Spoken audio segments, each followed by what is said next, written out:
These days, I'm astonished by the influence that Korean pop culture has on the North American market. Not only have K-pop and K-beauty made their significance in their respective industries, K-drama has also made its significant remarks on huge global channels like Netflix. If you've watched any of the Korean TV shows on Netflix, you may have wondered how all these actresses always seem so flawless and put together in a very natural and subtle way. So today I'm gonna show you guys how to achieve this natural and flawless Korean actress makeup look, and I'm gonna be sharing all the tips that I've seen from various makeup artists that make these actresses look like they just woke up like this.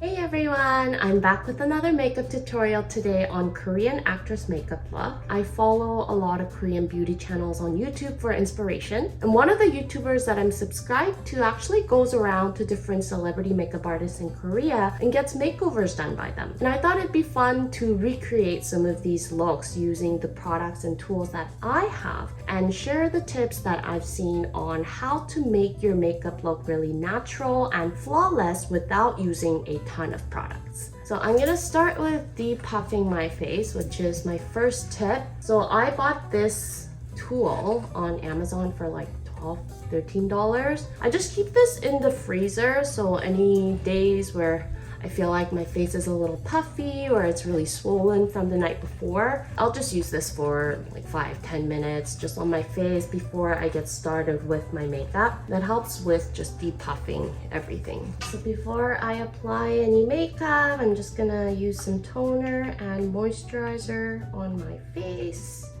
I like using a cotton pad just to get rid of any like excess cleanser that I might have. And I'm gonna be listing all of the products that I used up here as well as in the description, so if you guys are interested in what kind of products I'm using. And the next tip that I have is keep your skincare routine really light before any makeup. You know, we usually use a lot of serums and stuff like that. If you kick on too much of those, or if you layer on too much product before makeup, your makeup doesn't actually get absorbed into the skin as much. Always keep your skincare really light before your makeup application. And right now I'm using a sponge to apply my moisturizer because it actually prevents any heat transfers from your hands. I want to make sure my lips are moisturized while I'm doing my makeup. I'm just going to apply a little bit of this 8-Hour cream from Elizabeth Arden. This is a really good product.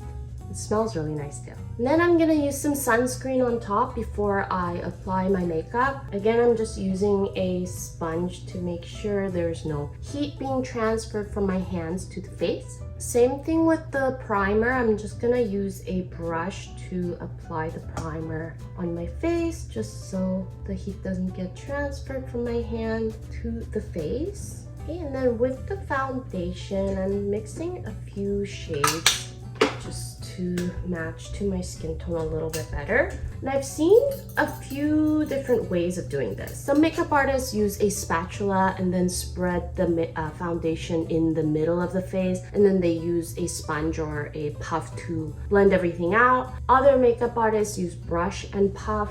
I tried both, and I personally like using the brush and then using the puff to blend everything out. Okay, so foundation is probably gonna take the most time for this look because building a flawless base is like the most important part of this process or this look. So you'll notice that I'm using very small amounts of products, but spending a lot of time just blending everything out, just making sure that everything gets absorbed into the skin as much as possible. So I'm using a brush, a foundation brush, like a really dense foundation brush, and then also a little puff like this, blending the foundation and making it absorb into the skin. This kind of puffs work really well. More so just like pressing onto it, so I'm like really helping with the product sink into the skin as much as possible. As you can see, the foundation is not a perfect match for me, but you'll see with everything being blended, the color is really not going to show that much, and you'll be able to see that it actually blends in quite naturally with my skin tone. With the smaller around the nose and just kind of like the smaller creases, I'm gonna go in with a smaller brush to apply the foundation and then make sure to blend it all out. So like I said, if you wear a lot of products prior to your makeup, what's gonna start happening is your foundation is not gonna get absorbed into the skin and it's gonna start getting flaky. You can definitely see how just the product starts sitting on top of the skin rather than being absorbed into the skin. So the next tip is attention to detail is key for this look. As you can see, I'm using a very small brush for concealer, and I'm only going to apply it on the spots where I absolutely need them. And I'm using different color correctors, mixing it in with my foundation to just get the color a little bit more natural to the skin tone. So this is my regular concealer and a little bit of orange color corrector mixed in just to get the blue areas around my eyes. Again, I'm using the same puff to just blend out everything. The key really is to use the smallest amount of product, blend it in, absorb it into the skin as much as possible. So even with foundation, concealer, I'm using products that have a little bit of a subtle glow, nothing too shiny because I have oily skin. Like even with the finishing powder that I'm about to use right now, this is a satin finish, and that's kind of a better approach to natural looking skin than matte finishes. So I'm just using a brush to lightly go over all of the areas, and this is going to help with setting all of the products.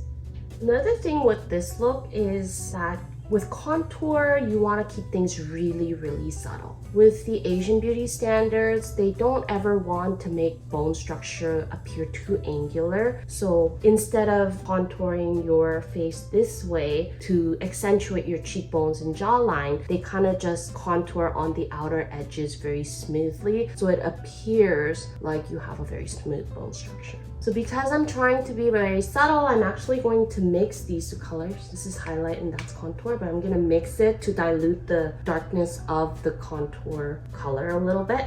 And then I'm just gonna lightly dust the outer edges of my face. And you always wanna go from outside in. And for nose contour, I'm gonna use a smaller brush like this. Make sure to get all of the excess products out.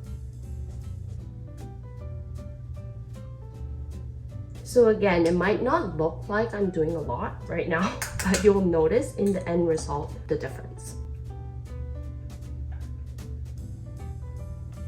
For brows, I'm gonna start with a pencil just to outline it, and then I'm gonna fill it in with eyeshadow actually. And then I'm gonna take the angled brush and just mix a couple of colors, like I'll mix this one, this one. Again, I'm trying to do a very light color because I'm building on the color.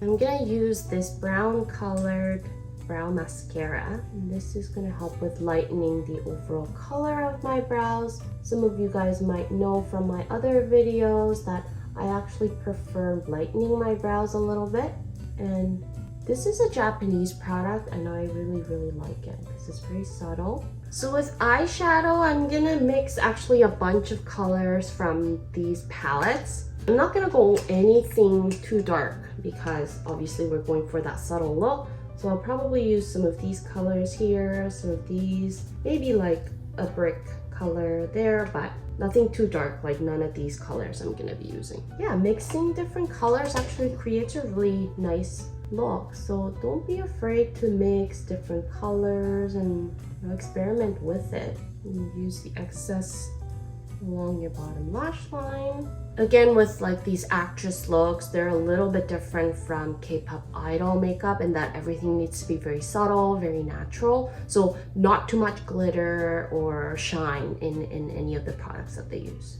So that even in the eyeshadow colors, the shimmer needs to be quite subtle. And just use going over the lid again with like a pinkish color. Then I'm gonna use a flatter brush just with a darker color just to go along the lash line a little bit more. For the eyeliner, I'm gonna use, this is supposed to be a gel liner in a pencil format. So I'm gonna try using this.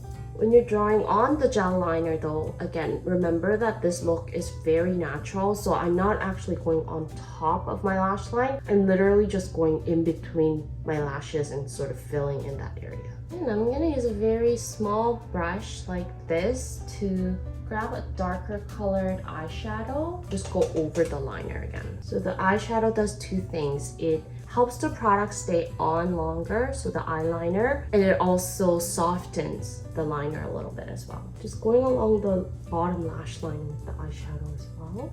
Oh, I forgot to curl my lashes. I usually do that before I start my makeup in case anything smudges, but I forgot to do that today. Okay, here is to the most dreaded part, which is individual lashes. I hate putting on individual lashes, but they do look a lot more natural than like the full lashes. I think I'm gonna use about 3, maybe 4 on each side. If you naturally have really long lashes, then you might need 4. Okay, now I'm just gonna take some mascara to make sure that the angles of the lashes all align with my natural lashes. Okay, so I'm taking a wooden stick like this, just gonna burn it and use it to smooth out my lashes. It also dries out the mascara, so it holds the curl longer. Now the dreaded eyelash part is over, and now I'm gonna go in with a lip liner to just line my lips. With the lip liner, I'm using a color called Roseate. It's a color that really matches the natural color of my lips well. And then I'm gonna use a pinkish color on my lips today. I usually like to just collect all of my lip color shades into a palette like this so it's easier to carry and use. I was planning on labeling them, and then I lost that piece of paper that I wrote down what all of the colors are. I don't know what product I'm using.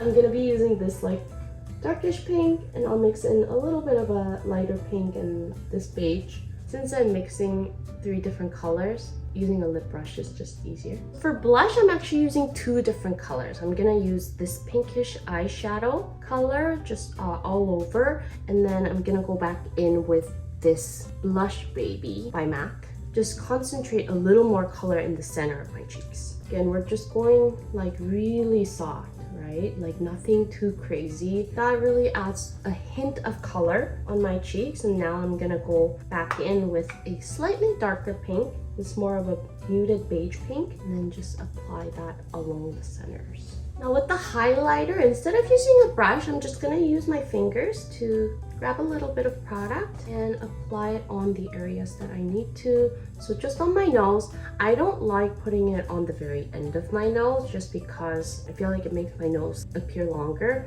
So I like putting it slightly above, like right there, for that like subtle glow. Let me just go back in with the contour one more time. Then as the last step, I'm just gonna take now the darker color of the contour, and I'm just gonna go along my hairline. Just areas where it may appear a little bit sparse. I think that's it. I'm gonna go get changed, do my hair, and then come back. All right, well, here's the finished look. As you can see, it doesn't look like I'm wearing a ton of makeup, and truthfully, I'm really not wearing a lot of makeup. I've just taken a lot of small steps and small amounts of products to continue building onto the look bit by bit. And I think that's really the key to this type of makeup look. What a lot of us make mistakes on is using too much product at once and trying to blend that all out. But that can easily look like you caked on a lot of makeup. With taking smaller steps at a time, it might feel like you're not doing all that much, but it slowly adds up, and you'll definitely notice the difference in the end result. And I think this look definitely is light enough to be an everyday look, maybe minus the lashes. But for those of you that don't wear a lot of makeup on a regular basis, but want a routine for special occasions that still looks really natural, you can definitely use this routine for those special days. So, in order for you to create a really natural look, you want to make sure that you're controlling the amount of product you use. Whether it's the base makeup or for your eyes, as you guys have seen, I've really only used a very small amount at a time, and then I've built onto it more and more. And it's always easier to add more than to start off with a lot of products than try to take it away. Also, spend a lot of time perfecting your base makeup. Flawless skin is the most important aspect of this look. So like I mentioned, start with a very light skincare routine. Then as you're building on your base makeup, blend everything and then blend again and again to make sure the product is absorbed into the skin as much as possible. And don't be afraid to mix different mediums or different colors. You can always mix different colors to create a color that works for you. But again, just make sure you're using the smallest amount to build the colors on top of each other without them appearing too strong on your eyelids. Lastly, remember that the purpose or the main goal with this type of makeup look is to enhance what you have rather than hiding it. So take care of your health and your skin to let the natural radiance shine, and the makeup is really only there to enhance that natural radiance. I hope you guys enjoyed this video, and I'll see you in my next one. Until then, stay unique and stay gorgeous.